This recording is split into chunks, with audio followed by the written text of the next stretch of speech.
સ્વાગત છે બધા વિદ્યાર્થી મિત્રોનું। ધોરણ 10 વિષય અંગ્રેજી શોર્ટ નોટ ચાલી રહી છે। એકદમ સરળ શબ્દોમાં શોર્ટ નોટ આપણે શીખી રહ્યા છીએ, બરાબર। ધોરણ 10 વિષય અંગ્રેજી શોર્ટ નોટ શીખી રહ્યા છીએ, એકદમ સરળ શબ્દોમાં શોર્ટ નોટ શીખી રહ્યા છીએ। ત્રીજો પાઠ પહોંચી ગયા છીએ, બરાબર। વિડીયોને લાઈક કરવાનું બાકી જરૂરથી કરી દેજો, વિડીયોને શેર જરૂરથી કરી દેજો મિત્રો સાથે, અને ચેનલને સબસ્ક્રાઇબ કરવાની બાકી હોય તો સૌપ્રથમ એ કામ કરી દેજો। હવે આપણે શરૂ કરીએ શોર્ટ નોટને એકદમ સરળ શબ્દોમાં શીખી જઈએ। ત્રીજો પાઠ an interview with Arun Krishnamurthy, બરાબર। ત્રીજો પાઠ સાવ સરળ શબ્દોમાં શોર્ટ નોટ। પહેલું વાક્ય આપણે વાંચીએ, Arun is a young man, બરાબર। જોવાનું છે આપણે એ જ શીખવાનું કે વર્તમાન કાળના વાક્યો ક્યારે છે અને ભૂતકાળના વાક્યોનો ઉપયોગ ક્યારે થાય છે, એ આપણે ખાસ ધ્યાનમાં રાખીશું। Arun is a young man, Arun એક યંગ યુવાન માણસ છે। He loves nature very much, તે પ્રકૃતિને ખૂબ પ્રેમ કરે છે। હી ઇઝ એન એન્વાયરમેન્ટાલિસ્ટ, તે એક પર્યાવરણવાદી છે, બરાબર। He started an NGO at the age of 17, કે છે કે એમણે શરૂ કર્યો તો એનજીઓ કઈ ઉંમરે, 17 વર્ષની ઉંમરે એમણે એનજીઓ સ્ટાર્ટ કર્યો હતો। આ ભૂતકાળની વાત છે, કેમ કે 17 વર્ષની ઉંમર અત્યારે નથી, પણ આ ઉંમરમાં એનજીઓ સ્ટાર્ટ કરી દીધો હતો, બરાબર। એટલે આ સ્ટાર્ટ કરવા વાળી વાત ભૂતકાળની છે। એ યંગ મેન છે એવું આપણે વર્તમાન કાળ કહી શકીએ। એમને પ્રકૃતિ સાથે પ્રેમ છે એ બી વર્તમાન કાળમાં કહી શકીએ। એ એન્વાયરમેન્ટાલિસ્ટ છે એ બી, કેમ કે પર્યાવરણવાદી હજુ પણ છે જ એમ, તો એ પણ વર્તમાન કાળમાં કહી શકાય। પણ એનજીઓ સ્ટાર્ટ તો 17 વર્ષની ઉંમરમાં થઈ ગયું હતું, બરાબર। એટલે ભૂતકાળ છે। એના પછી the name of the NGO, કે છે એ જે એનજીઓ હતું, the name of his NGO is, એ નામ શું રાખ્યું હતું એમણે, EFI, environmentalist foundation of India, એવું નામ એમણે રાખ્યું હતું। The name of his NGO is EFI। હવે હી વોન્ટ્સ, જો વર્તમાન કાળના વાક્યો ફરીથી શરૂ થઈ ગયા છે। He wants to save the earth, wants એટલે એમની ઈચ્છા હતી। શું ઈચ્છા હતી? સેવ ધ અર્થ, પૃથ્વીને બચાવવાની એમની મુખ્ય ઈચ્છા એ જ હતી કે પૃથ્વી આપણી બચી રહે। અરુણ ક્લીન્સ ડર્ટી લેક્સ, સૌથી પ્રથમ એમણે શરૂ કર્યું કામ, અરુણ ક્લીન્સ ડર્ટી લેક્સ, એટલે કે અરુણ એન્ડ હિઝ ટીમ, બરાબર। અરુણ ભાઈ એકલા નથી, એ અને એમની આખી ટીમ છે। Arun and his team clean dirty lakes, અહીં એકલું અરુણ લખીએ તો બી વાંધો નથી, કે એ ગંદા તળાવો બધા એમણે સાફ કર્યા છે, બરાબર, સાફ કર્યા છે। હી ક્લીન્સ બીચીસ ટુ, એમણે દરિયા કિનારા છે એ પણ સાફ કર્યા છે। જો તમે અહીં આગળ અરુણની જગ્યાએ અરુણ એન્ડ હિઝ ટીમ લખો તો અહીંયાથી એસ કાઢી નાખજો, બરાબર। અહીંયા આગળ હી ની જગ્યાએ તમે ધારો કે ધે લખો છો તો અહીંયાથી એસ કાઢી નાખવાનું રાખવું પડશે। જો એક વ્યક્તિની વાત કરીશું તો એસ લગાવીશું, અને એમ લખીએ અરુણ એન્ડ હિઝ ટીમ તો ખાલી ક્લીન જ લખીશું। Arun and his team clean, Arun and his team works, બરાબર। એવી રીતે વર્ક્સ, અહીંયા ખાલી વર્ક, જો અરુણ એન્ડ હિઝ ટીમ લખો તો ખાલી work with a small team, okay, અહીંયા તો અરુણ જ લખવું પડશે કારણ કે અહીંયા સ્મોલ ટીમ પાછળ લખેલું આવ્યું છે। He works with a small team, તે એક નાની એની જોડે ટીમ છે એની સાથે કામ કરે છે। હવે અહીંયા આગળ આખું લખેલું છે, ધે એટલે આખી ટીમ આવી ગઈ, બરાબર, બધા આવી ગયા। ધે રિમૂવ એટલે કે દૂર કરે છે, શું? પ્લાસ્ટિક એન્ડ ટ્રેશ, ટ્રેશ એટલે કચરો, પ્લાસ્ટિક એન્ડ ટ્રેશ, આ બંને પ્લાસ્ટિક અને કચરો બંને વસ્તુ એ લોકો શું કરે? રિમૂવ એટલે દૂર કરી નાખે છે। દે પ્લાન્ટ મેની ટ્રીઝ, એ લોકો ઘણા બધા વૃક્ષો ઉગાડે છે, બરાબર। માણસો વધી ગયા છે દે, એટલે હવે એ લોકો એસ લગાવતા નથી, એટલે કે ના જ લાગે, એસ અહીંયા લાગે નહીં। દે મેક પેપર બેગ્સ, એ લોકો કહે છે કે પેપર, કાગળની જે બેગો હોય છે એ મેક એટલે બનાવે છે।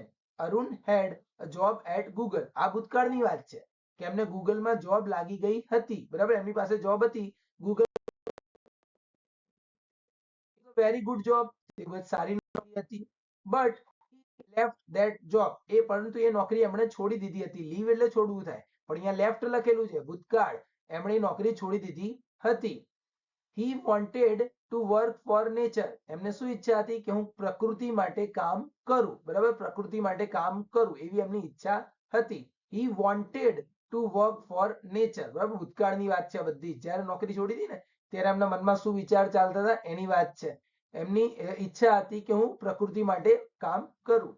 હિઝ પેરેન્ટ્સ હેલ્પ્ડ હિમ, એમના માતા પિતાએ પણ એમની હેલ્પ કરી હતી, આ પણ ભૂતકાળની વાત છે, બરાબર। ગૂગલમાં નોકરી હતી, સારી નોકરી હતી, એમણે નોકરી છોડી હતી, પ્રકૃતિ માટે કામ કરવાની ઈચ્છા હતી, માતા પિતાએ મદદ કરી હતી, આ બધું ભૂતકાળ છે। હિઝ ટીચર્સ ઓલ્સો ગાઈડેડ હિમ, એના જે ટીચર છે એમણે પણ એમને માર્ગદર્શન આપ્યું હતું, ગાઈડ એટલે માર્ગદર્શન આપવું, માર્ગદર્શન આપ્યું હતું। હી સેઝ, એવું કહે છે વોટર ઇઝ લાઈફ. બરાબર, અહીંયા વર્તમાન કાળનું વાક્ય છે, કારણ કે એવું નથી કે આવું ખાલી ભૂતકાળમાં બોલતા હતા, એ અત્યારે પણ એવું જ કહે છે. He says water is life. પાણી શું છે? જીવન છે. We must protect all animals. બરાબર, દરેક પ્રાણીને પણ આપણે બચાવવા જ જોઈએ. બરાબર, એમનું રક્ષણ કરવું જ જોઈએ. Arun is very humble. તે એક નમ્ર વ્યક્તિ છે. He works for a clean India. તે કામ કરે છે એના માટે, સ્વચ્છ ભારત માટે કામ કરે છે. હી ઇન્સ્પાયર્સ. તે પ્રેરણા આપે છે. Many students. ઘણા બધા વિદ્યાર્થીઓને પ્રેરિત કરે છે પોતાના જીવન દ્વારા, પોતાના કામ દ્વારા. ઇન્સ્પાયર એટલે પ્રેરણા આપવી. He is a hero for nature. એ કુદરત, પ્રકૃતિ માટે એક હીરો છે. His goal is a green earth. એમના જીવનનો ગોલ શું છે? કે આપણી પૃથ્વી કેવી હોવી જોઈએ? ગ્રીન અર્થ, હરિયાળી પૃથ્વી હોવી જોઈએ. હવે બીજી શોર્ટ નોટ છે, અરુણ્સ એનજીઓ EFI. આ બીજા નંબરની શોર્ટ નોટ છે. EFI is a famous NGO. સૌથી પહેલી વાત છે, EFI છે એન્વાયરમેન્ટાલિસ્ટ ફાઉન્ડેશન ઓફ ઇન્ડિયા. એ બહુ ફેમસ એનજીઓ, પ્રખ્યાત સંસ્થા છે. અને એની શોધ કોણે કરી? તો અરુણ ફાઉન્ડેડ ઇટ. અરુણે એમની સ્થાપના કરી હતી. ફાઉન્ડ એટલે સ્થાપના કરવી, ફાઉન્ડેડ એટલે કે સ્થાપના કરી હતી. It works for the environment. આ જે સંસ્થા છે કામ કરે. ઇટ એટલે સંસ્થા, વર્ક્સ એટલે કામ કરે છે. શેના માટે? પર્યાવરણ માટે કામ કરે છે. હજુ પણ પર્યાવરણ માટે કામ કરે એટલે વર્ક્સ. બરાબર, એટલે વર્તમાન કાળનો ઉપયોગ કર્યો છે. The team cleans lakes in the city. એ લોકોની જે ટીમ છે ક્લીન કરે છે. શું ક્લીન કરે? લેક્સ. ક્યાં આગળ? શહેરની અંદરના જેટલા બી લેક છે બધા જ ક્લીન કરે છે. અહીંયા ટીમ આખો એક વચન શબ્દ છે એટલે ક્લીન્સ લખ્યું છે અહીંયા. બરાબર. they remove એટલે એ લોકો દૂર કરે છે. huge piles of garbage. કચરાના મોટા મોટા ઢગલાઓ જે છે એનું રિમૂવ એટલે દૂર કરે છે. they એટલે આખી ટીમ એ લોકોની. they use એ લોકો ઉપયોગ કરે છે. tools like rakes. બરાબર, તે દાંતી જેવા જે સાધનો હોય છે એ ટૂલ્સ, જે સાધનો હોય છે એનો યુઝ ઉપયોગ કરે છે. એટલે કે કોદાળીનો ઉપયોગ કરે છે, rakes. they also use spades. પાવડાનો પણ ઉપયોગ કરે છે. they also use spades. જો they use બરાબર, બે વાક્ય યુઝ વાળા જ છે. they એટલે બહુ બધા માણસ છે એટલે અહીંયા યુઝ. બરાબર, યુઝ એક વચન, આપણે ક્રિયાપદ જે છે એ યુઝ જ લખી શકીએ, એમાં SES ના લગાવી શકીએ આપણે. બરાબર. they wear એ લોકો પહેરે છે માસ્ક ફોર સેફટી. સેફટી માટે મોઢા ઉપર માસ્ક લગાવે છે. they wear gloves too. એ લોકો ગ્લવ્સ પણ પહેરે છે. બરાબર, wear mask પણ પહેરે છે. they wear gloves પણ પહેરે છે. EFI cleans zoos. બરાબર, EFI જે છે ને એક સંસ્થા છે જે ક્લીન કરે છે, ચોખ્ખું કરે. ઝૂ. બરાબર, ઘણા બધા ઝૂ, એકલા ઝૂ નહીં, બહુ બધા ઝૂ. ક્લીન્સ, EFI એક વચન છે એટલે ક્લીન્સ લખ્યું છે. ઝૂઝ એઝ વેલ. બરાબર, પ્રાણી સંગ્રહાલયની પણ સાફ સફાઈ કરે છે. they educate people. તે લોકોને શિક્ષિત, એજ્યુકેટ એટલે સમજાવવું પણ પડે ને લોકોને. એજ્યુકેટ એટલે એવું નહીં ખાલી સ્કૂલમાં ભણાવવું, એના સિવાય કહે છે કે ભાઈ આ વસ્તુ માટે પણ એ લોકોને સમજાવવું પડે, શિક્ષિત કરવા પડે. એટલે આ લોકોની ટીમ જે છે એ લોકોને એજ્યુકેટ કરે છે. they teach how to handle waste. એ લોકો શું શીખવાડે છે? ટીચ એટલે શીખવાડવું. how to handle waste કે છે કે જે વેસ્ટ હોય છે ને, કચરો, એનું હેન્ડલિંગ કઈ રીતે કરવું, એનો નિકાલ કઈ રીતે કરવો, એવું એ લોકો શીખવાડે છે. the trash is used for landfill. જે કચરો છે એનો ઉપયોગ થઈ શકે છે ક્યાં આગળ? કે છે કે ભાઈ કચરાનો ઉપયોગ જમીનની અંદર ખાડો કરી અને એની અંદર દેવાનો. બરાબર, the trash is used for landfill. it does not hurt nature. એનાથી પ્રકૃતિને નુકસાન થતું નથી.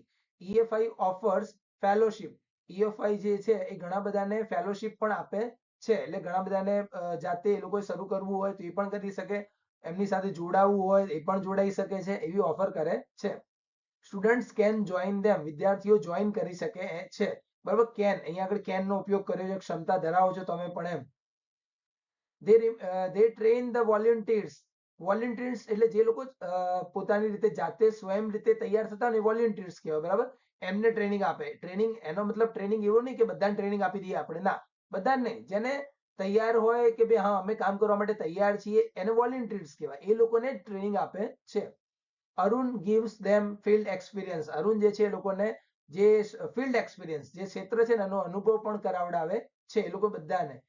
the team works in many states. અને આ લોકોની ટીમ છે ને કામ કરે છે ઘણા બધા રાજ્યોની અંદર કામ કરે છે. they protect birds and turtles. એ લોકો પક્ષીઓનો પણ બચાવ કરે છે, રક્ષણ કરે છે. ટર્ટલ્સ એટલે કાચબાઓનું પણ રક્ષણ કરે છે.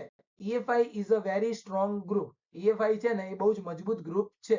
It started with a small lake. એમણે એક નાના સ્મોલ લેક થી શરૂઆત કરી હતી ને એટલે ભૂતકાળ. Now it is a big movement. પણ અત્યારે આ બહુ મોટી ચળવળ થઈ ગઈ છે. Arun is a leader of EFI. EFI નો લીડર કોણ છે? અરુણ પોતે જ. EFI makes our world beautiful. અને EFI જે છે આપણે દુનિયાને સુંદર બનાવે છે. બરાબર, આ બે જે છે મોસ્ટ આઈએમપી શોર્ટ નોટ છે. ત્રીજી શોર્ટ નોટ છે, જો કોઈને લખવી હોય તો અહીંયાથી લખી શકે. એનું નામ છે Arun's message to the youth. ને એમણે શું મેસેજ આપ્યો હતો? બરાબર, ચોપડી પ્રમાણે આ શોર્ટ નોટ નથી મોસ્ટ આઈએમપી, પણ પાઠ પ્રમાણે શોર્ટ નોટ છે કે જેનો ઉપયોગ તમારે કરવો હોય તો કરી શકો. વાંચવા માટે જે ઘણા બધા શબ્દો તમારે લખવા માટે કામ આવી શકે એવા છે. જો તમને યોગ્ય લાગે તો તમે આનો ઉપયોગ કરો. બાકી પહેલી બે શોર્ટ નોટ જે હતી એ મોસ્ટ આઈએમપી શોર્ટ નોટ જ હતી. બરાબર, એટલે આપણે પહેલી બે શોર્ટ નોટ મોઢે કરીએ તો આનાથી કામ આપણું થઈ જશે. ખાલી તમારે વાંચવા માટે તમે આ અલગથી એક શોર્ટ નોટનો ઉપયોગ કરવો હોય તો તમે કરી શકો છો. બરાબર, વિડીયો લાઈક કરવાનું બાકી જરૂરથી લાઈક કરી દેજો અને ચેનલને સબસ્ક્રાઇબ કરવાની બાકી હોય તો એ પણ કરી દેજો.